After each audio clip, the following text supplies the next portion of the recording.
What's going on, guys? It's No just checking in, and today I want to talk about the difference between sympathy and empathy, as well as discuss why it's extremely important for you to understand the difference and how it applies in your life if you happen to be struggling with anxiety, depression, addiction, a life circumstance that's very painful, physical illness. It really doesn't matter.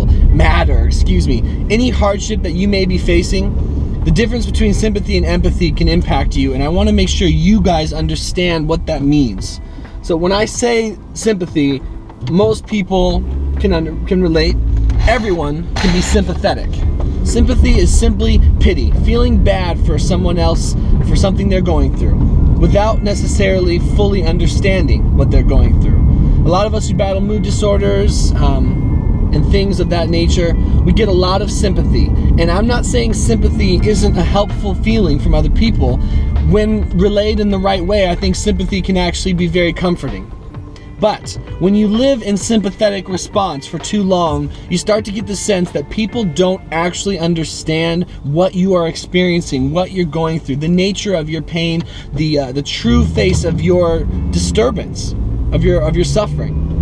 And if you start getting in that place where you feel like people just don't understand as per their response, that sympathetic response, that pity, you'll start to isolate and you'll start to feel like you're alone. The more important person to connect with is the person who has empathy. Empathy for your circumstance, empathy for your experience. When I found people that were truly empathetic, and when I was able to be made aware that they truly did understand what I was going through, given their life's personal experiences, it instantly made the burden that I was carrying every single day just a little less heavy, just a little less troublesome, because I believed that they knew something that I thought only I knew, which is like the darkness and the black tar, suicidal truth of major depression, anxiety, addiction for me. And it relieved things just a little, and it allowed me to have a sense of community, and it encouraged me to stop isolating, because when you feel really terrible, you want to isolate. And while sympathy can be helpful, and I am not knocking someone for being sympathetic for another human being, it's a good thing to be. But when sympathy is all there is, after a certain while, that sympathy starts to turn into like confusion.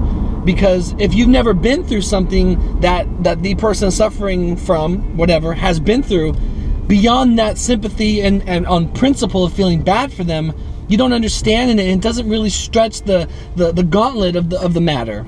That was a weird sentence, but what I'm trying to say is, for a lot of us, these conditions, these issues that we deal with, they're chronic. They don't just simply go away quickly. Everyone can relate to a common cold, a very sore throat, strep throat, the flu.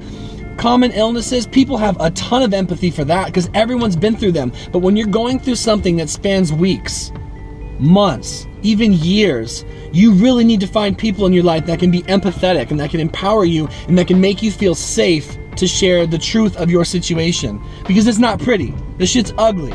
And you don't want people to know. You might be embarrassed. Man, I'm still dealing with the same shit. I don't want to keep talking about this, but if you find people that are like-minded, that empathize and truly understand, you can use them to heal, and you can take strength from them, counsel, guidance, and at the very least take comfort in knowing that they've been there too, they do understand, and that is immensely powerful. So how do you apply this whole concept in your newfound awareness of sympathy versus empathy?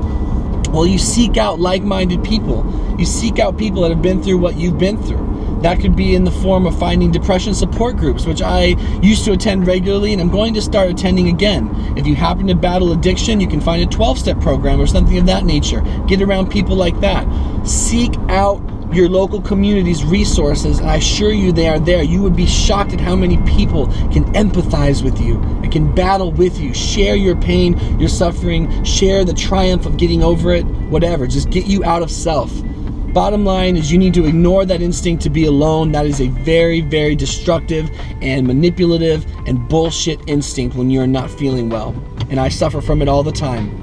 Find people that can empathize with you. Don't sleep on that. Don't sleep on how important that is. Don't underplay it. and then take sympathy as it's given and forgive those that offer sympathy and pity for not understanding if you start to feel resentful about the fact that no one understands. That's just not true. There are people that understand. They might not be right in your immediate circle, but they're out there, and it's up to you to find them, because if you find them, you'll be shocked at how helpful, willing, and compassionate these people are once they realize you are one of them, for whatever your circumstances. So I hope that doesn't sound preachy. I just want you to know that when I found that very first person I found that I realized related to me, that could understand my experience, that I believed, that I didn't think was just being polite, oh my God, it saved my life.